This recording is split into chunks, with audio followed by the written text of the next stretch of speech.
Hello everyone, and welcome to my visual guide to the Far Ends of Dimensions Transcendence Stage 6. Let's try not to get tangled up by these bosses here, as they can be quite overwhelming at times. Even though it may seem that you've dealt with these bosses before, trust me when I say, they were plucked by another rose. My name is Riley, and I'll be your guide. So let's go ahead and dive right in. We start off with the left gate, and these two bosses are nothing special in their own right. The squid boss has an orb condition that requires that we bring someone that can deal poison or sap damage, and the turtle boss requires us to bring someone that can cause a break using a debuff. The gate itself requires we bring a purple crystal character. If the break caused by debuff sounds a little weird, just think of someone like Caius or Trey. I brought Lena, Caius, and Orin here, as Caius basically handles both conditions for the bosses by himself.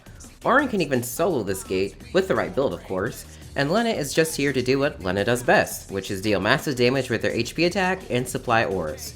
If you don't have these characters, you can bring someone like Yuffie, Maria, Garnet, and maybe Nextdeath. Keep in mind as well that even if you don't have Caius built, you can simply level him up to Crystal level 75 or 80, whichever you prefer, and using his regular call ability to apply the breaking debuff needed for the turtle. And just like that, these bosses will be down in no time. Now let's move on to the right gate, where things get more interesting. We are here yet again with Sync's boss, and this condition for the orb requires us to launch in succession 3 times in a row, while the gate itself requires we bring a yellow crystal character. I'm sure you guys are probably thinking this is a must pull for Selphie, isn't it? But it actually isn't. If you play during my husband Sid Reigns event, he handles the orb condition all by himself, with some launch support, of course, for the 3 times in a row, or you can use someone like Dark Knight Cecil and even Keys here. Now this boss would of course just be easier to deal with if you did bring Selphie, but just keep in mind that you absolutely don't need her here. The boss itself does everything you've already seen up to this point, except to where at 79% and 59%, he will complain that you continue to launch and delay him, that he will move up to the following turn, which you can then continue to launch and delay him. If you run out of juice at the end, he will definitely one-shot one team member with his 3 hits in a row, so just space out launches and delays to a point where you are doing consistent damage throughout the entire fight, and not just blowing everything you got in the beginning. And there you go, the castle has fallen. Now here we are at the final gate, and this 2-wave Lufenia Plus will definitely make you work for this complete. We start off with the Agrius bosses, and thankfully they don't dispel debuffs here, so feel free to keep your debuffs maintained throughout the fight.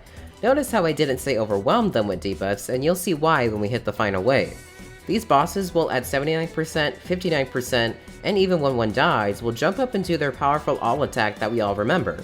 Now I brought Lena, Orin, and Caius here, as the HP from Lena lets me survive the attack with some regens and slight healing happening in between, but taking 2 back-to-back is really pushing it. Though I can still survive, keep that in mind when you are building your team for this final gate. If you are having a tough time dealing with this, the Shiva Summon and Setzer Call ability will shut down the attack altogether.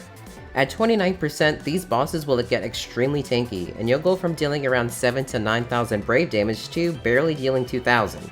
Now bringing a support character like Lena who increases brave damage out can really help.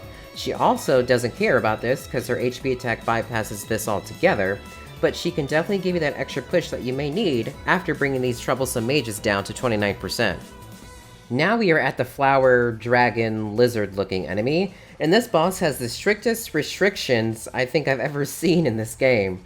So let's break it down for you. When the boss has under 1 debuff on them, you will be dealing 1s and doing 0 damage, as they reduce brave damage and HP damage taken by a whopping 200%. If they are under 4 debuffs, they will deal increased brave and HP damage. If they have under 6, they will immediately move after any of your turns, and this applies to both bosses. If they have under 7, their attack, defense, and speed will all be increased. So remember when I said don't waste all your debuffing power on the first wave? Well, this is why. You'll need at least 7 debuffs on these bosses at all times just to make this fight a slightly less headache-inducing fight. And to be honest, that's already difficult to do, especially since at 89% and 59% they will cleanse all debuffs, including the frame debuffs. So you'll have to work your way back up to 7 or 8 debuffs again, while your first hit no matter what will deal 0 damage. It seems like a lot, and it really is to be honest, but as long as you have call abilities and characters that can deal 4 or more debuffs at once, like Caius, Ferris, and Gabranth, and I'll even throw in Kadaj and Sephiroth since their debuffs are golden, you can work your way back up to at least 7 fairly quickly. Just keep in mind the cleansing debuff thresholds when you are trying to keep them over 7, because the last thing you'd want to happen is apply fresh debuffs at 60% and then bam, they cleanse. Other than this though, they are very easy to manage and don't pose much of a threat, of course when your debuffs are online.